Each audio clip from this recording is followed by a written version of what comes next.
Rachel Maddow went to Dick Cheney's funeral yesterday. We can do this, people. It's Thanksgiving. Do yourself a favor, get over yourself, and go have it with your family. If there's one thing we shouldn't have to say out loud in America, it's this. Thanksgiving should not be controversial, and yet, here we are. A holiday built around food, family, falling asleep on the couch has somehow become another political battlefield. It's honestly ridiculous. But before we get into the chaos, do me a quick favor, tap the like button, and make sure you're subscribed, so you don't miss future videos where we break down the madness with humor and honesty. Alright, let's get into it, because wow, there's a lot to unpack. Bill Maher kicked this off with his classic mix of sarcasm and common sense, saying he couldn't believe even Thanksgiving has become political. And honestly, same. When did stuffing, turkey, and sweet potatoes become partisan issues? Who looked at mashed potatoes and thought, oppressive. According to Maher, and he's not wrong, the far left has been on a holiday-destroying streak. Halloween became problematic. Father's Day was called patriarchal. And now Thanksgiving is basically canceled unless everyone at the table votes the same way. Imagine needing a political background check before you pass the cranberry sauce. But Maher goes deeper. We've reached a point where people are cutting off family members, not because of betrayal, because someone voted red instead of blue, or vice versa. How insane is that? Politics is breaking up more families than letting your partner scroll through your phone. And honestly, he's not wrong. Happy Thanksgiving. I can't believe that even that now is a political issue. It is a real shame what's happened to this holiday, which used to be all about the good F's, food, friends, family, football, fun. And now it's fuck you. You're not even invited because you voted for the wrong person. I'm so tired of liberals ghosting half this country. Conservatives do it too, but not nearly as much. Look, whoever's doing it, it's got to stop, because we're at a point now where politics has broken up more families than letting your wife see your Disco no contact. Trend Maher mentioned isn't random online drama. It's becoming an identity. Some people proudly brag that they won't sit with their own parents because of how they voted. When did we become ideological Scientologists? Disconnection used to be fringe. Now, it's a personality trait. Even David Litt, Obama's former speechwriter, admitted he used to snub conservative relatives and said it was a mistake. And instead of praising him for the honesty, the woke crowd tried to cancel him for suggesting maybe we shouldn't cut off half the country over politics. He tried being a normal human. And that was apparently the crime through. On the liberal side, there's two camps now. The we need to keep talking to people wing and the go no contact wing. That's what they call it now, go no contact. This belief that Trump voters, even if it's your own parents, are too deplorable for human contact and must be cut off. You know, like Scientologists do to suppressive people. A former speechwriter for Obama named David Litt wrote an op-ed this year called, "Is it time to stop snubbing your right-wing family?" where he admitted he'd had a change of heart and that was the wrong approach. So of course then the woke wing tried to banish him for breaking ranks on their policy of hating people who don't agree with you on everything, because what fun is life if you're not cutting somebody off? Then there's Molly McNerney, Jimmy Kimmel's wife and head writer. She said she lost relationships because she emailed relatives 10 reasons not to vote for Trump, and they didn't listen. But as Maher said, even if you had 100 reasons, an ultimatum isn't persuasion, it's pressure. And pressure doesn't make people rethink their politics. It makes them rethink you. That line stings because it's true. Molly McNerney, Jimmy Kimmel's wife and head writer, went public on this topic recently, so I feel it's fair to comment respectfully in public. She says she's lost relationships with relatives because she wrote them an email before the election with 10 reasons why they shouldn't vote for Trump, and some still didn't obey. So, you know, 10 reasons. I could think of 100. But I would never present it to someone as an ultimatum. Ultimatums don't make people rethink their politics. They make them rethink you. The far left is turning. Thanksgiving into some impossible moral test, like sitting next to your fox. Ow. News-watching uncle is the same as eating dinner with a war criminal. Newsflash. It's not that deep. Disagreement at the dinner table is not oppression. It's called family, if anything. Refusing to show up because someone supports the wrong candidate says more about you than them. Thanksgiving is supposed to be a pause, a breath, a moment to appreciate what's good. But some people are so consumed by political resentment they can't be grateful. For a single day, bitterness has become a lifestyle. Maher joked that some liberals act like their values are code for, "I'm the only one with a moral compass." And honestly, he's right. But remember, Maher votes Democrat. His point comes from common sense, not partisan loyalty. He basically says if 77 million Americans didn't trust your side to lead, maybe ask why instead of pretending you're the only people who care about the country. Somewhere along the way, my values became code for I'm the only one with a moral compass. You know what would have been a better exercise? Write a top 10 list to yourself where you try to imagine 10 reasons why 77 million Americans didn't want to trust you with taking power. And I say that as someone who votes Democratic. As I like to remind my very pure friends, we voted for the same person. You're just why she lost. Instead of self-reflecting, the left doubled down. They turned Trump into a cartoon villain, the boogeyman of American politics.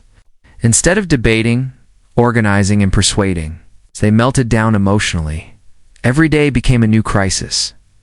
They exaggerated every flaw and blamed him for everything wrong with society. And the wild part? Many of them don't even know what he did or didn't do. Their outrage is based on vibes. It's not facts. And when vibes become your politics, everything becomes a meltdown, including Thanksgiving. Really not get it at this point. Everything with him is done through personal relationships. He's a people guy. Trust me, he's not at home at night poring over the briefing books. This is government by people is saying. If anything, we need more people like me having dinner with him. You complain he's surrounded by ass-kissers, but your strategy is to make sure no one but ass-kissers are around him. You are not serious people. Look, disagreement doesn't ruin a family gathering. Refusing to show up as adults should be able to sit in the same room with people who think differently without needing. It's emotional support. You can debate a little, clash a little, then pass the gravy like normal humans. Not everything is a moral war. Rachel Maddow went to Dick Cheney's funeral yesterday. We can do this, people. It's Thanksgiving. Do yourself a favor, get over yourself, and go have it with your family. Then comes the bigger issue. The far left's hostility toward free speech. You've seen it. Say something slightly outside the approved narrative, and they don't just argue. They try to destroy you. The goal isn't discussion. It's punishment. They dig up decade-old tweets, contact employers, push for firings, blacklist people, and cancel anyone who steps outside the ideological line. And if they can't get you, they go after your friends, family, or spouse. This isn't disagreement, it's ideological warfare. Maher points to the UK as a warning. People getting arrested over tweets. Graham Linehan being detained for opinions, not threats. Not violence, just opinions. That's where extreme ideology leads. America isn't there yet. But the seeds are showing. Also can't become what the UK is now. A place where you get arrested for tweets. Something that happens 12,000 times a year now in Britain. Last week, the Irish sitcom writer Graham Linehan, who's won an Emmy and 5 BAFTA awards, got off a plane at Heathrow and got arrested by 5 British cops.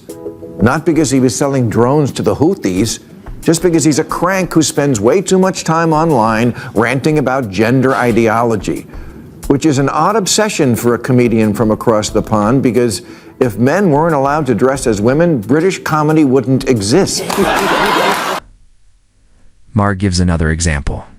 Lisa Cook from the Federal Reserve tried to get a professor fired for not being enthusiastic. Enough about MLK Day. Not hateful, not insulting, just not enthusiastic enough. If that's not ideological policing, what is? Be a hypocrite and defend attacks on speech from the left, because you either get the concept or you don't. And sadly, a lot of people don't anymore. Yes, mostly the young who were never taught it by their derelict educational system. But also Lisa Cook. She's the Fed board member Trump is trying to fire for bullshit reasons, and they are bullshit. But when she tried to get another professor fired because he once, according to one student, was less than rapturous about Martin Luther King Day, no, she should know better. She said free speech should have its limits. Yes, it should, and does. And this comes nowhere close to them.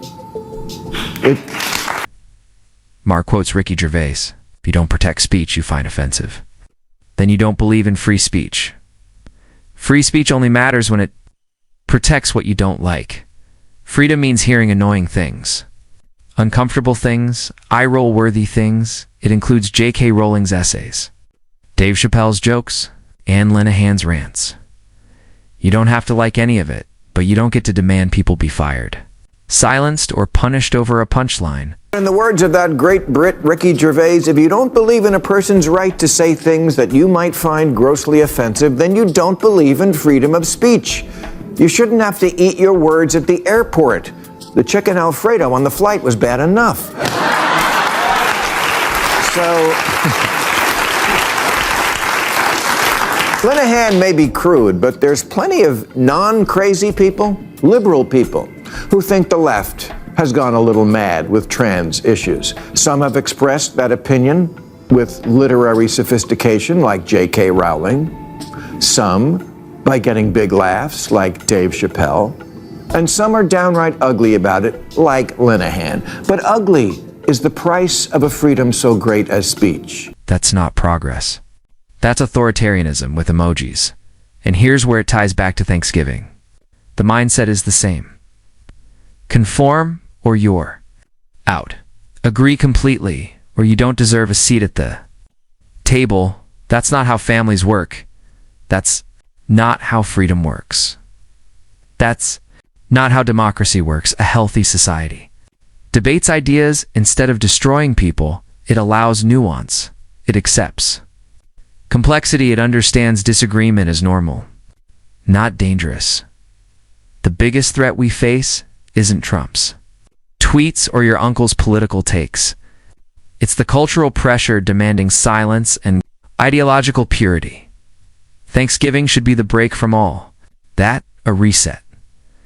A reminder that gratitude matters more than outrage and family matters more than politics. Maher's message lands because it's true. If you can't sit with someone who disagrees with you, the problem isn't them, it's you.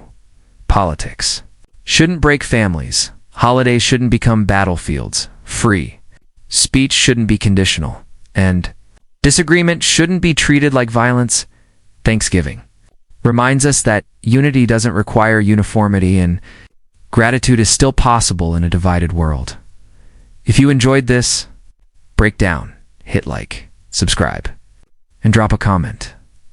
Let's keep the conversation going respectfully, openly, freely.